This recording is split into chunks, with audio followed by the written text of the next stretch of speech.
Temperatures are still really nice across the area this afternoon, currently sitting in the mid to upper 60s. We're at 67 degrees in Lansing, 65 our current temperature in Jackson, and all of this widespread cloud cover that we've been dealing with thus far, well, it's going to come along with a few scattered rain showers currently tracking their way east, and it's all associated with this large area of low pressure to our west, which will continue to provide the chance for rain as we go throughout the next few hours.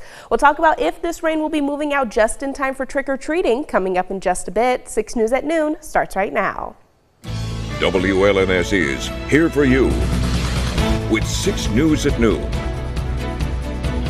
Election Day now is just 5 days away, and both candidates are focusing on the West. It's our top story at noon. Thank you for joining us today. I'm Megan Vaselli.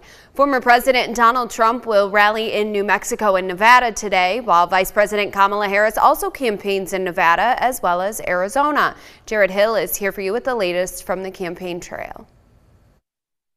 Former President Donald Trump rallies in New Mexico today for the first time this election cycle.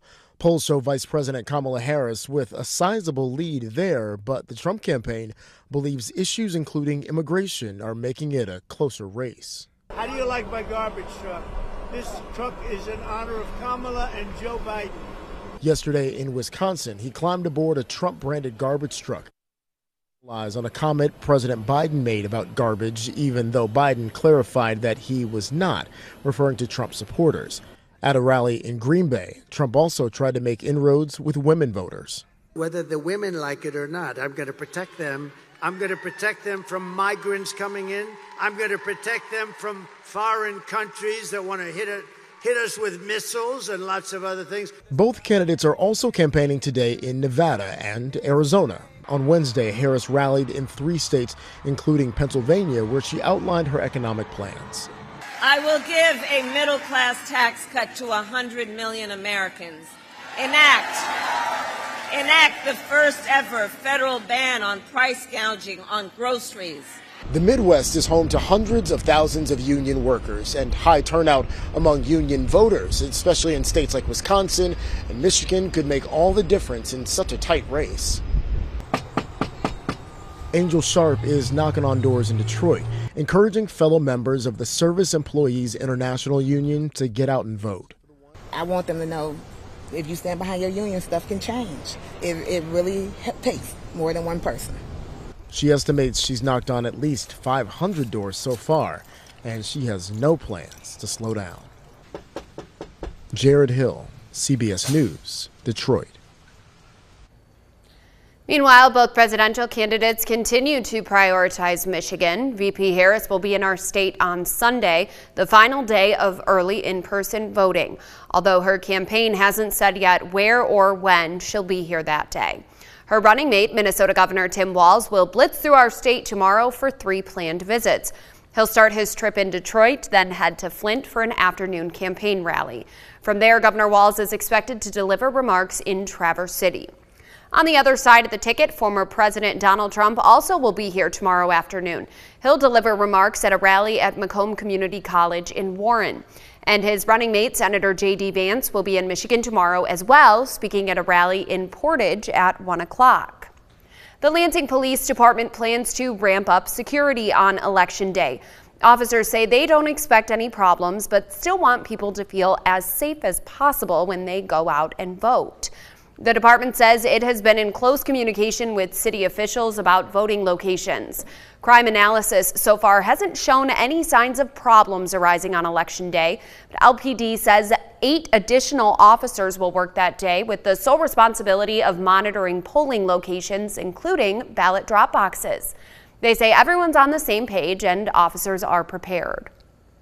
The overall goal is just to have a safe election day for everybody, right? So we want to be seen, we want to be visible, we want to encourage people to come out and vote, and we want them to feel like they're safe to do that. At this point in time, we're optimistic that we're going to have a successful day. Lansing Police plans to have traffic units monitoring the roads around polling locations as well. Coming up tonight, you'll hear from Michigan State Police about what security will look like for them. Be sure to stay with 6 News, your local election headquarters, on air, online at WLNS.com, and on our free 6 News app. The CDC now is issuing a new warning about the rising number of walking pneumonia cases in young kids.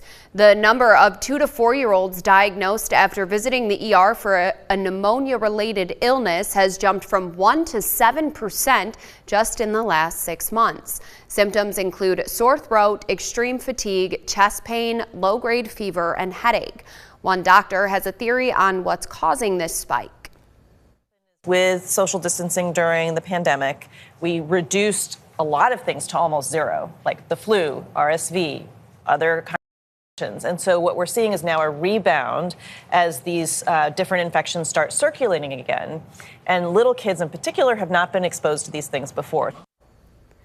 Treatment for walking pneumonia includes antibiotics and over-the-counter medicines, although most people with mild lung infections typically recover on their own. Maybe not today, but overall it's starting to get chillier outside, which means many local kids will need some winter gear to keep them warm. And we're asking you to help make that happen. It's time for our annual Coats for the Community Drive, when we team up with the Cristo Rey Community Center and other local partners to help people make it through the winter. And it's not just coats. If you've got hats, scarves, gloves, or any other winter clothing, you can drop it off right here at the station.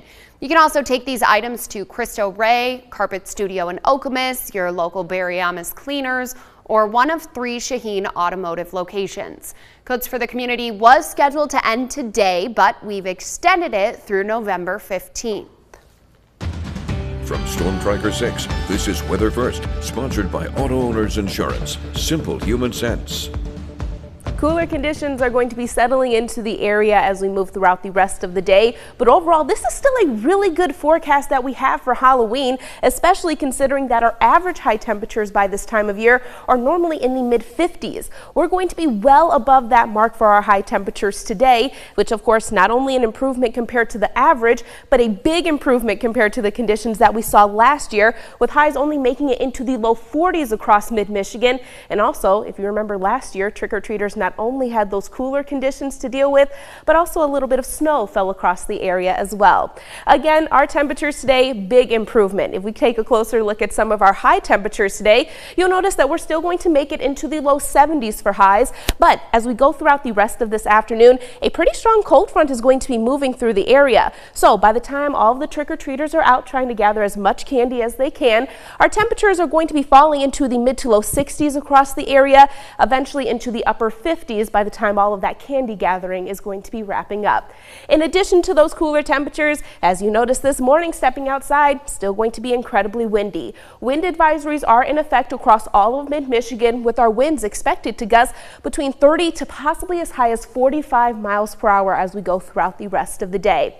In addition to all of that, satellite and radar showing a couple of scattered sprinkles beginning to make their way through the area, all thanks to this low pressure system that we have to our west. This area of low pressure and its cold front will be eventually tracking directly through mid-Michigan as we go throughout the next few hours. The good news is it looks like that cold front will be passing through right around 3 or 4 o'clock, pushing most of the rain out of the area as well. So even though we do have a dry forecast for all of the trick-or-treaters this evening, again, after that cold front passes, that's when our winds are expected to be the strongest across the area, and those temperatures are going to be falling incredibly quickly as well. We have some good news though as we move into the day tomorrow. An area of high pressure will be moving in. We start our Friday off with mostly cloudy conditions, but that cloud cover clears up throughout the day, and it looks like we have even more sunshine and warm weather to look forward to as we start the weekend before the chance for rain yet again increases. Across the area right now, definitely a lot of cloud cover, especially in Lansing. Temperatures at 67 degrees, winds currently at 18 miles per hour. A couple of raindrops just now falling on the Lens and Grand Ledge, currently sitting at 68 degrees, and a lot more in the way of rain, especially when we go along and south of I-94. Current rainfall totals in Jackson at 1/100 of an inch, temperatures at 65 degrees, and a peak wind gust of 31 miles per hour. And our final stop in the city of Hillsdale, current rainfall total just at 5/100 of an inch. Again, as we go throughout the rest of the day, we're going to have these rain showers to deal with for at least the first few hours. Temperatures will be topping out just close to 70 degrees. Overnight tonight, it's going to feel a lot more seasonable across the area. We'll have mostly cloudy skies, temperatures falling into the low 40s. Going to be a big difference compared to the low 60s that we were dealing with this morning. There is some good news though. As we move into the weekend, those warmer conditions will begin to return. And even despite the fact that we have a very large area of low pressure moving in on Sunday, bringing us several days of rain, it doesn't look like that cloud cover or the rain will have a major impact on our temperatures. Notice as we move into next week, we're still going to be in the 60s. Yeah, it's a warm late October, early November. Yeah, so hopefully this warm trend will just continue as we go forward too. All right, thanks, Kendall.